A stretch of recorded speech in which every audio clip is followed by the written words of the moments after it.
Alright, welcome everybody. We're going to make a video here on how we are going to utilize Fleetio, normally designed for car rental companies, for our vessels or for our marine operations in Alaska. So this season we plan on using Fleetio to help streamline a lot of the startup procedures on the boats, particularly for the captains in the morning when they get to the boats. Also to keep an up-to-date record on all maintenance on the engines, the systems within the boats, and as well as things like pre-season and end-of-season winterizations and monthly, weekly, and even daily inspections. So Fleetio has two different platforms, the desktop version, which is what you see here, and the mobile version. So with the desktop version, pretty easy. Just going to log in here. Now the first page you come to here as it loads is the dashboard. And on the dashboard you're going to see a whole bunch of different things here. We have some open issues here on the left, as well as service reminders. We have a bar graph down here that will be fuel costs. By the end of the season we'll have a good idea of what we spend on fuel for each boat. We also have total cost down here, which takes into consideration service costs as well as parts, costs for parts. Something you do want to pay attention to, and what we'll have access to, is on the left hand side here. This is where all of our information is. This is kind of how you'll navigate through Fleetio from the desktop. Now the vehicles are loading, and you'll see that Major Marine is the proud owner of 55 different vehicles right here. Now that's not completely what it sounds like, but we'll go through them real quick. So again, Fleetio was designed for rental vehicles, not for boats with multiple engines. So in the case of vessels or boats, each engine is actually going to be its own vehicle. So you have the Fairweather Express here. This is the boat, which is considered its own vehicle, and all systems not related to either the main engines or the generators will be under the boat itself. So the boat is its own vehicle. And then you have each one of the engines. So on the Fairweather Express we have 4 main engines, or main diesel engine, MDE. And then you have a generator, or the ship service diesel generator here. So you can see as we scroll down here we have different symbols for the main diesel engines as well as the ship service diesel generators, which makes it pretty easy just to kind of eyeball your way through. You also notice here Harbor 360, that's unrelated to the boats, but they use it for inventory, so it's on here. Here's the new boat, Kenai Fjords 360. Has 2 main engines, 2 ship service diesel generators. So pretty sweet. On the right you'll see the hours, the hour meters here.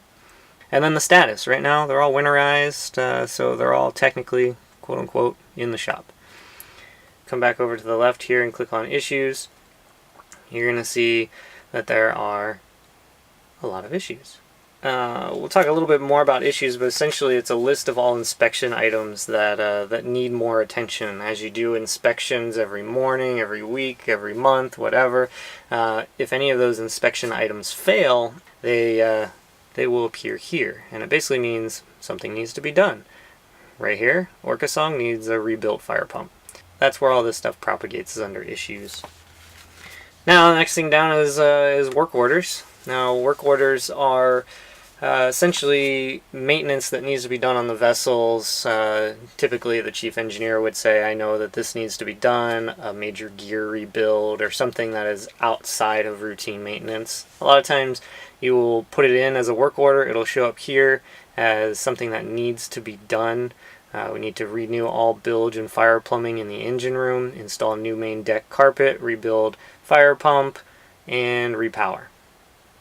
Sounds like a lot of work, but that is a work order for the Orca Song.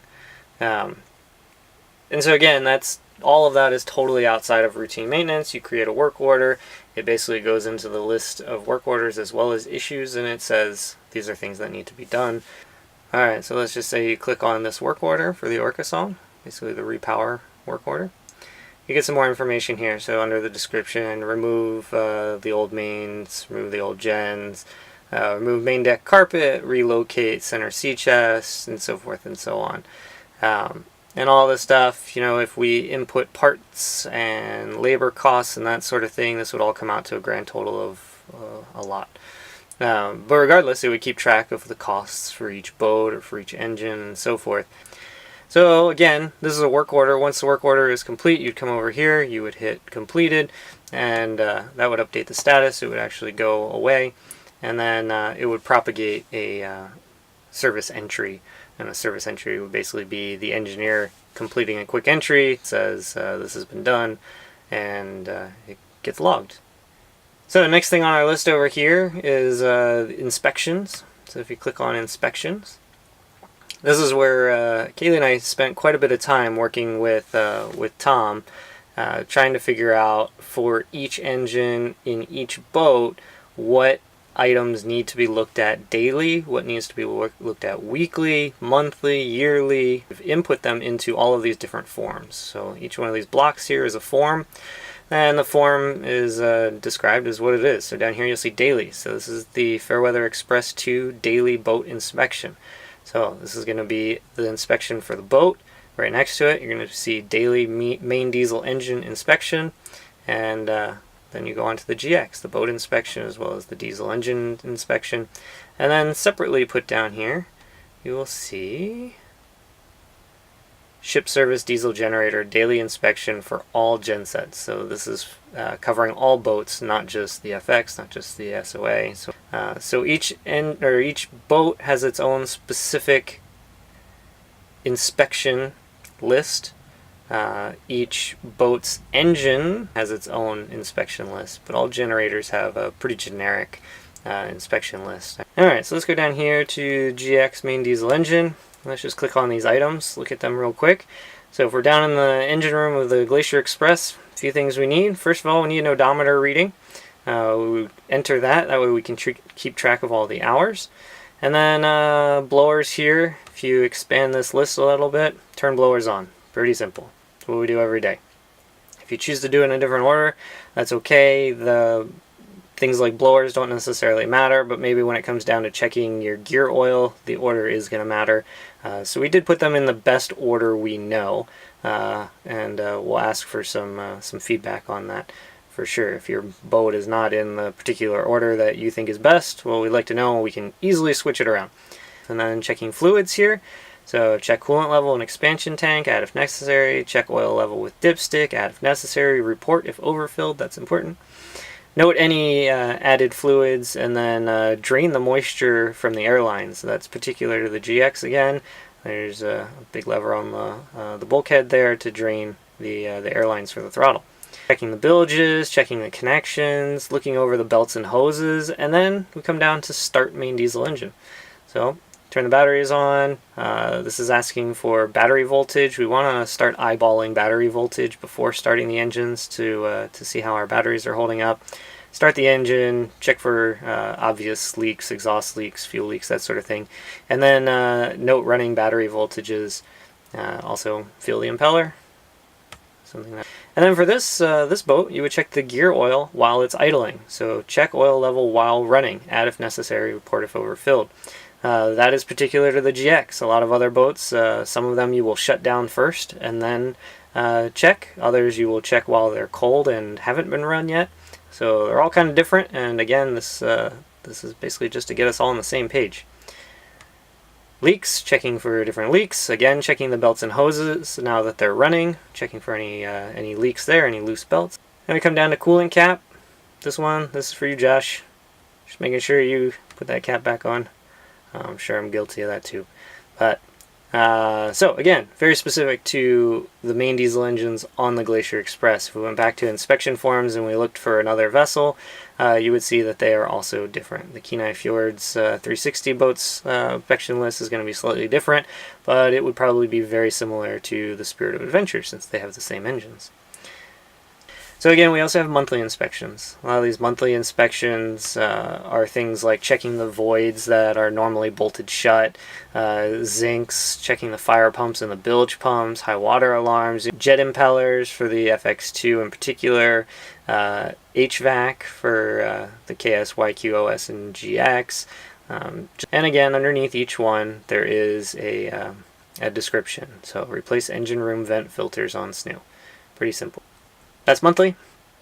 We also had the drills. And you guys can come through this and search it. I'm not going to click on everything. But the drills, essentially just some of the safety equipment check and drills that we have to do. So it doesn't require that you do any in particular drills, but on the day that you do drills, you should also check emergency lighting, your alarm panels, your vent dampeners, make sure that they work, make sure that they're well greased. Same with fuel shutoff and bilge pumps and man overboard equipment. Each thing, you're not going to have to check it every month because you might have a pretty good idea past that item without going and searching, but it does offer a pretty good way to even just have this list in front of you on your phone and go ask crew to check some of these things off. Go ask a crew to grab the AED and the oxygen kit. Another one to go look at the EPIRB and check expiration dates. So not only is it reinforcing where these items are, but how to handle them, how to do the monthly check on the EPIRB with the how to test it. Same with IBAs, hydrostatic releases, checking the expirations on the IBAs. It's essentially what these monthly inspections are for, making sure, again, that everything is covered and nothing falls through the cracks. Now you're also going to see down here pre-season setup. That's for captain and crew, pre-season setup for the engineers. Alright, so we're going to move on down here to fuel entries. Now, you'll notice there are none right now, but anytime you find yourself at the fuel dock, you're going to be filling out one of these over here in the right-hand corner. Add fuel entry. So when we fuel up, which vehicle is it? Well, if you're in the FX, it happens to be right at the top, but all other boats, let's just say Orcasong, OS, where you can type in Orcasong. It is going to be under the boat because you're not fueling the individual engines, you're fueling the whole boat. So it's important to distinguish the two. Odometer reading, well, they're brand new engines, so they're at 0 right now, but let's just say we have 10 hours on it. Gallons, I don't know, 898. And for the boats, that would be, if you have multiple gas tanks, it's combined. It's whatever the receipt says. Price per unit, I don't know, $2.79 I think is somewhat of what we're doing. That's diesel. And vendor name, that would be Shoreside. Here. And then we have all the way down at the bottom, save fuel entry.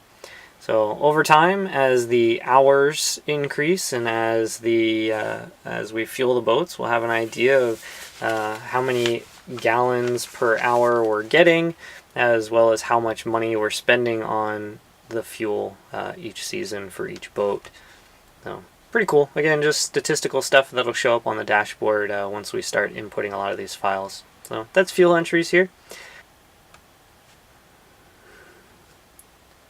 Alright, so here are the service entries, and the service entries are going to be filled out by captains and engineers alike as things like oil changes need to be completed, if there's any issues, again an issue being, issues right here, being the result of an inspection item failing. Let's say there was a sea strainer that was leaking water. Maybe it wasn't so bad, they did the trip, but they knew that the sea strainer was going to need a new cork gasket on it.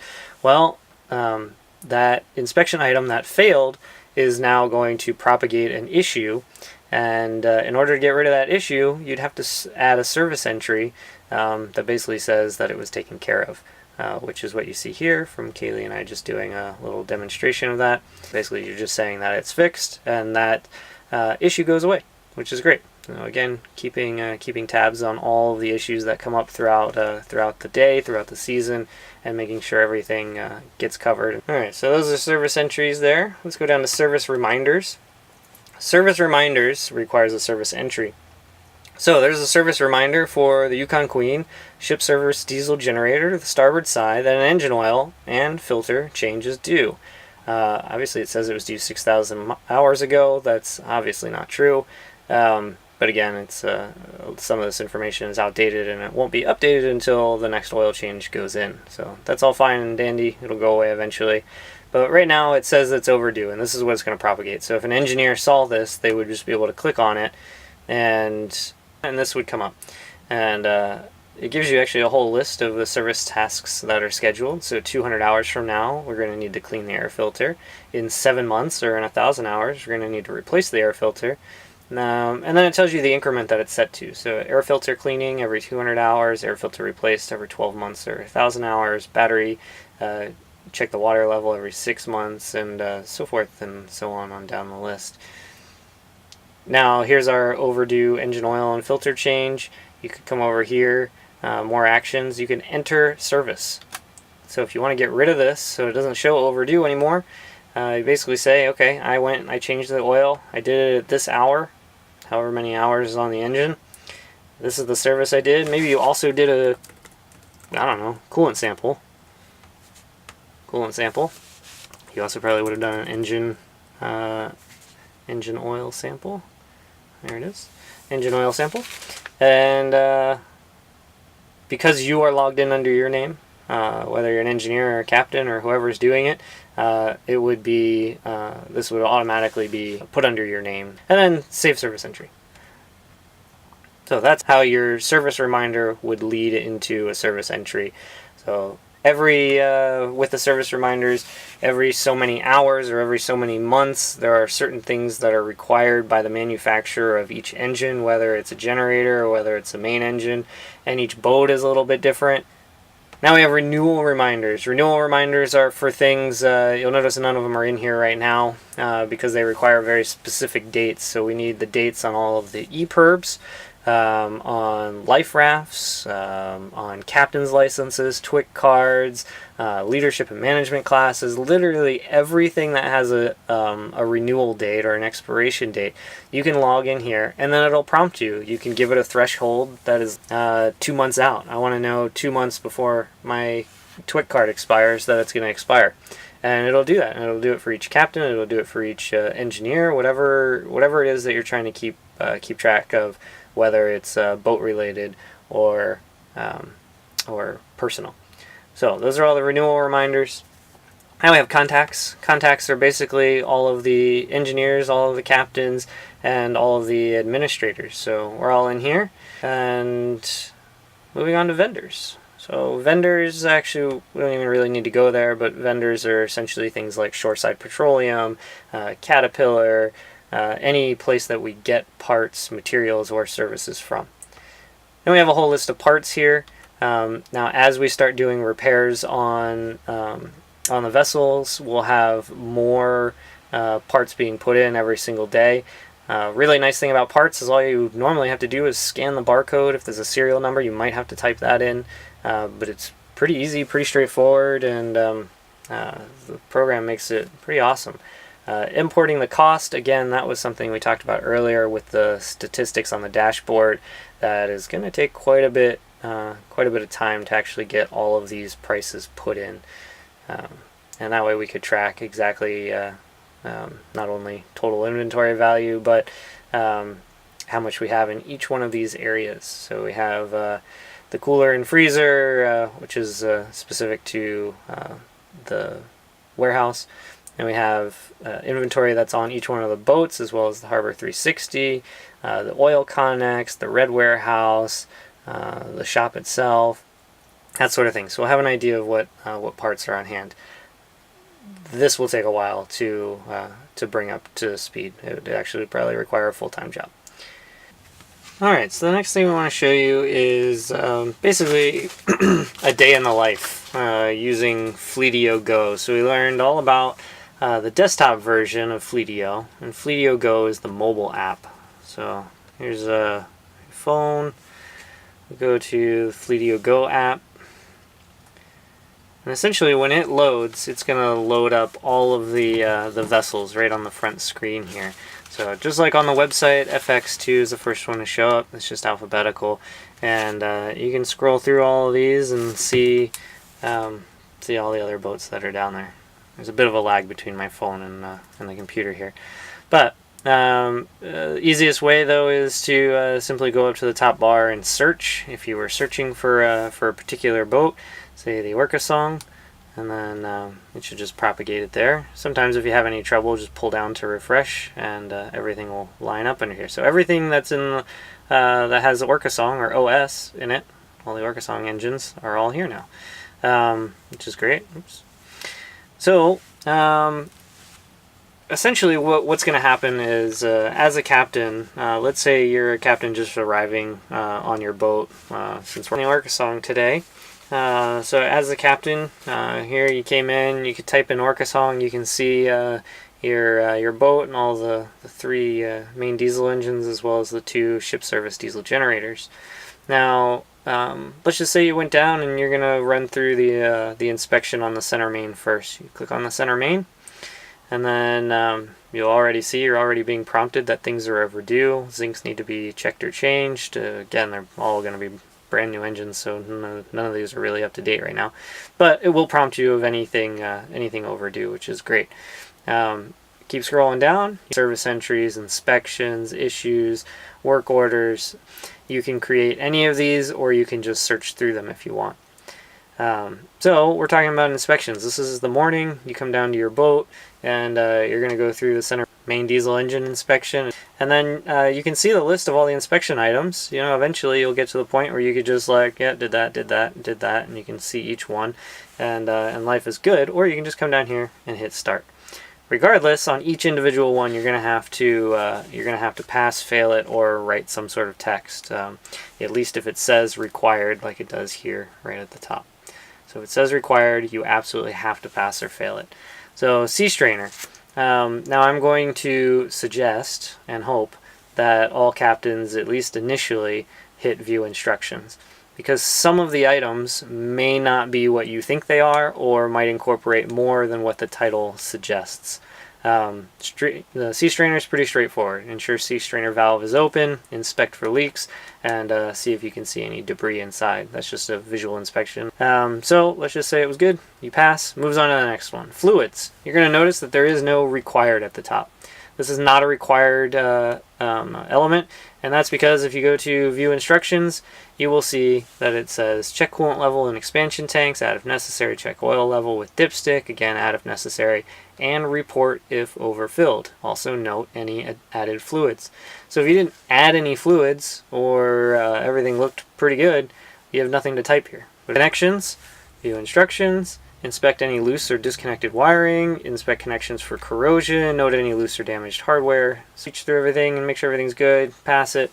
Belts and hoses, very similar. You're just checking for damage and looseness for the belts and for the hoses, making sure there's no obvious damage before you start the engines. So those are pretty straightforward. You can pass that item. Start main diesel engine.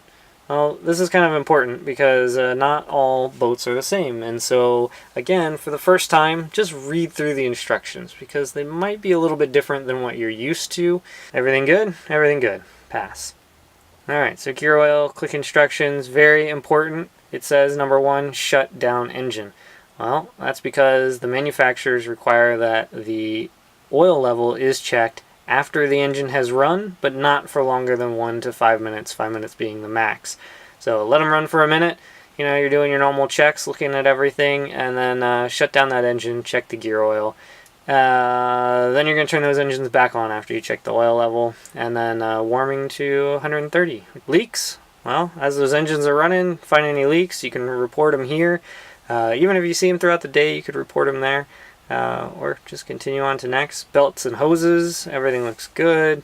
If you want to hit instructions, noting concerns that you have any leaky hoses, or if the belts seem to be a little looser than you're used to seeing or something like that, you can hit pass or fail. Let's just say we failed it. So now you're going to be prompted to take a photo or add a comment. You are required to do one of those two things, or you can do both. So you can take a photo and, well, I don't know, leaky keyboard. Take the photo, use the photo. Alright, now it's going to add that to this, and you can select the little comments box there. You could write a comment also, which is right down here on the right. So you can have a photo and a comment of your leaking hose or your loose belt. And as you go on to next, since you failed it, that was actually going to create an issue. And remember, that issue shows up on the dashboard, it shows up underneath the vessel itself, and you can even have it set that anytime a belt or hose fails, that it immediately emails an engineer or the chief engineer or Colby or, you know, whoever you want. Now, if it's something you can fix, like, oh, there was a linkage, you looked at, you know, maybe the throttle cable came a little bit loose, you tightened it up, well, now it's a pass because you fixed it. Same with rake cores. Want to make sure that their vacuum pressure isn't higher than 7. If it is, time to replace the filter or switch to the other one. This is something that even though it's a pass or fail, it's usually going to be a pass, assuming it's something that you can fix, unless something crazy is going on. So you're going to pass that also. And last thing on here is our odometer reading. A lot of those can be taken in the engine room, otherwise they're up in the wheelhouse. If you can't put a number in here, you're not sure, or you're going to move on to the next engine, you don't actually have to complete the inspection. You can complete them later in the wheelhouse if you don't know the actual answer. Let's say 23. And now you can hit submit. Or if you don't want to submit it, just click the little back arrow up here in the top left. It'll bring you back to you'll notice that all of these items on the left passed here. The gear oil and leaks, they're not green because nothing was written in. The fluids one was written in, so it's green. This one has failed, the belts and hoses, and everything else is good. So green, good, red, fail, and gray, nothing entered. And then you just come down here, you can hit submit, and then that inspection is done. So we're back here on the main page, and this is something that Fleetio has done, and I guess a lot of car agencies have been doing for a long time, is putting a barcode on the outside window of each one of the cars. This is really good for them because all they have to do is walk up with their phone, they can scan that barcode, and it takes them right to that vehicle. You're going to notice down in the bottom right corner there's a little scan icon. Looks a little bit different here because this little trial version is covering it up a bit. But if you click that, it actually brings up a scanner. So we have a barcode for each boat. We also have a barcode for each, just scanned one, for each engine. So there we go, that was the Orcasong boat. Let's just go back. We're going to scan in the FX2's generator. So FX2 takes us right to that generator. So that is going to streamline a lot of this process. No searching through all the different vehicles. Essentially what you're going to do when you go down into the engine room, whether you're a captain or whether you're an engineer, is you're going to grab your phone, scan the barcode on the engine that you're going to be working on, and it'll immediately prompt you to that engine, which is great. So now it shows you all the alerts again. There's an overdue secondary fuel filter change due 526 hours ago or 6 months ago on the FX2's gen. Again, probably outdated, but it's there. Then you scroll down, you have your service entries. There's been 46 service entries on this generator. There is one inspection, or your daily inspection, that's issued for this generator. One open issue. And there are 0 work orders for this. Service reminders, renewal reminders, all the same stuff as we had before. Alright, so here's a list of all of your services or service tasks that have been completed for this engine, service entries, sorry. Up in the top right corner here, you're going to notice the plus sign. So if you want to add a service entry, maybe you're doing an oil change, or you're adjusting the valves, or any sort of routine maintenance item, you can hit add. And you can type in the service task here. So what we said valve, so that was easy. That's right there. Shows up at the top. You can select multiple things. Maybe you're doing valve heights, and you're also going to do the rake cores. You're going to replace the rake cores. Alright, so you'll see our service tasks are listed here. Valve clearance, injector heights, adjusting those, and then the replacing the rake core primary fuel filter. If it resolved an issue, that would pop up here, or you could even go through and search for it. But the only issue was that oil change, so it doesn't resolve any issues. Hour meter down here, so you can type in your hours that you're doing this task. Secondary meters for other things, we're not going to use that. If there's a vendor, so forth and so on, save the service entry. So back on the page for the generator, if this item says overdue, you can also just click the item, and it'll prompt you right at the bottom of the screen here to add a service entry. So this was due, the interval was due every 1,000 hours or every year. Last time, or when it was due, was August 4th, 2016 at this hour interval. And so now that we've surpassed that, it was due 6 months ago, we can add a service entry. And that prompts us to basically write in a new hour meter. So this is what it thinks the boat has right now. We could change that, or whatever the hour meter is, and then you just hit save service entry right at the bottom. So real simple. You took care of that fuel filter replace, and life is good. All right, so that's pretty much it. I know it seems like a lot, but when you actually show up at your boat and you scan into your engine, it's just going to walk you through it, and it's literally going to take you just a few minutes. Kaylee and I have timed ourselves to do even some of the lengthier inspections, and it really doesn't take long at all, just a few minutes every day.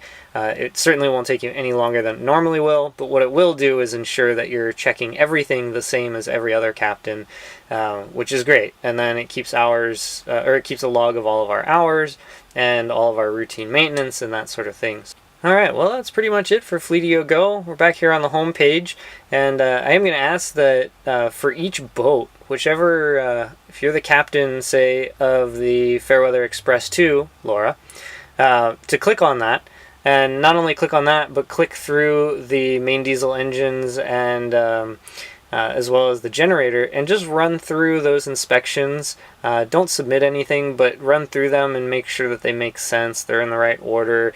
And if there's anything out of order, so for Glacier Express, Josh, if you run through that and you notice anything is missing or anything's out of order, let me know, because it's very, very easy for me to fix, and it's better to fix it now than when we start using this at the beginning of the season.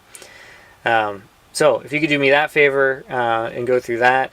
And if the engineers want to look through it, and if you see anything, any routine maintenance or anything at all that's way off, send me an email, send me a text, let me know. I can change anything on here pretty easily and pretty quickly.